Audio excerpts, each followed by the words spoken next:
small update. It seems to be there's a strong rumor said by Larry Johnson is that he has a source claiming that on Friday the Pakistani foreign minister informed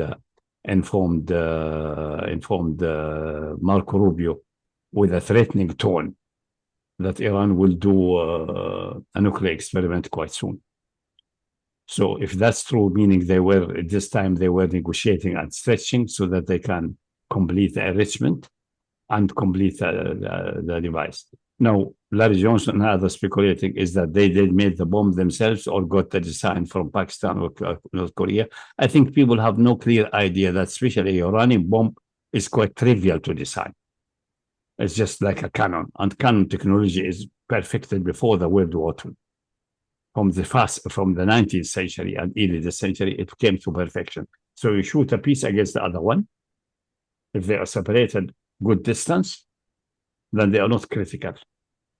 Because if critical mass for uranium of like 90%, 95% or so enrichment is about 10 kilograms, which is small actually, because uranium is very dense, 20 grams per cubic centimeter. So 10 kilogram is just half a liter, essentially, yeah?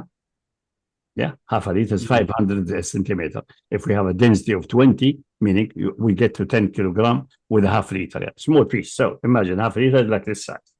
So one piece here with a hollow, another set with like an arrow, and boom, shooting them against each other. If you design that very well, you don't need even to test. You can calculate in advance and use maybe soft material and calculate the pressure and so on without having any fissable material. And that's the reason the American, even in World War II, the first test, they call the Trinity test. I don't know why I use that name, Trinity test.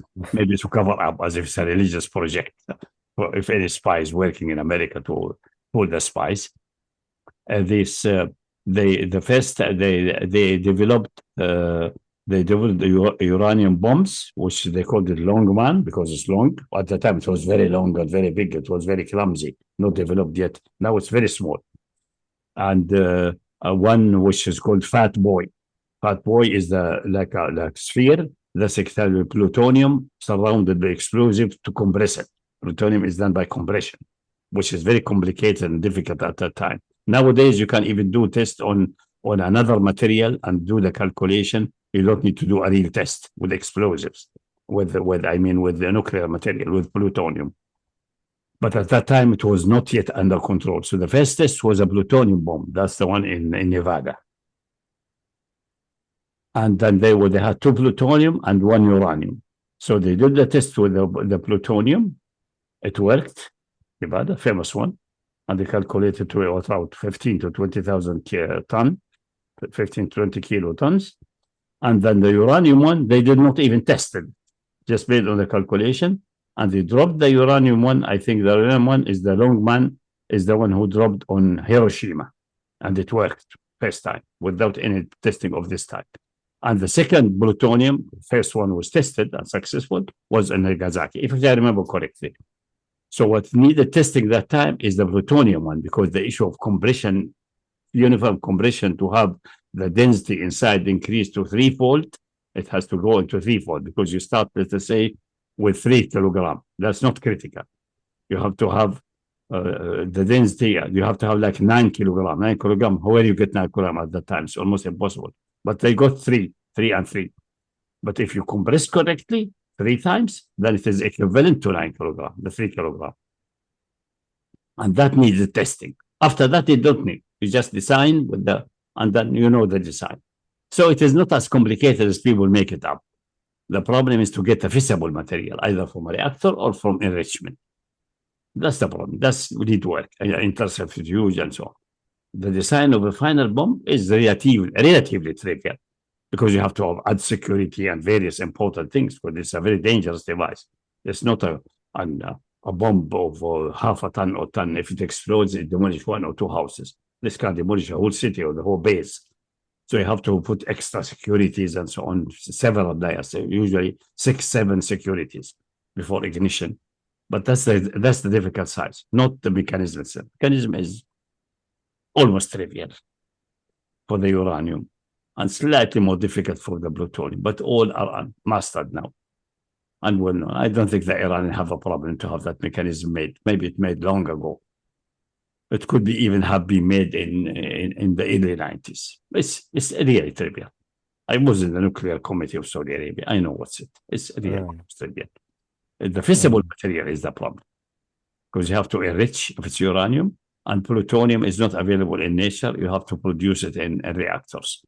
And the reactors obviously supervised by everyone and watch and so on. They know the amount, and the International Atomic Commission comes and measure everything, catch every milligram.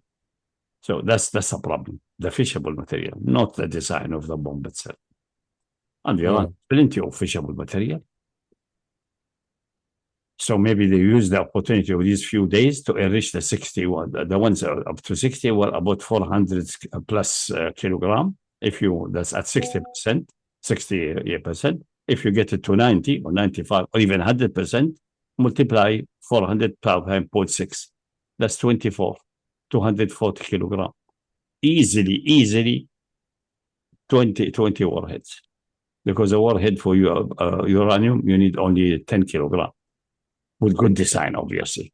And they will be able to do it. As we are not in at the time of the World War. We are now 80 years later. And Iran is very skilled in explosive and hypersonic. So they should have that long ago. I'm not sure they have it. So what secretly of impurity in the machine, they will get that. Because otherwise, they will be harassed forever. If the rumor is correct, I hope, because this is the only way to look what North Korea did to them. They were putting all kinds of pressure. And then when this foreign minister in the 18th century went there, trying to put pressure and so on them, and they told him, why are you doing all that? To prevent you from nuclear. We said, don't waste your time. We have already a few. Ma'as-salama, bye. Try to attack us. It became futile. And they have, I think, 5 or 6 at that time. And they tested one, and it's underground. But it can be measured and known that this is a nuclear test underground. And the 5 others enough to demolish South Korea and the American base there. So the American gave up. These people stop only if they know that their skull will be cracked. Unfortunately, that's how the world works. So what can we do? Except to accept the reality. Anyway, that's the breaking news.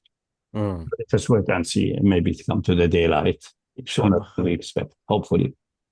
But if it's the correct way to go.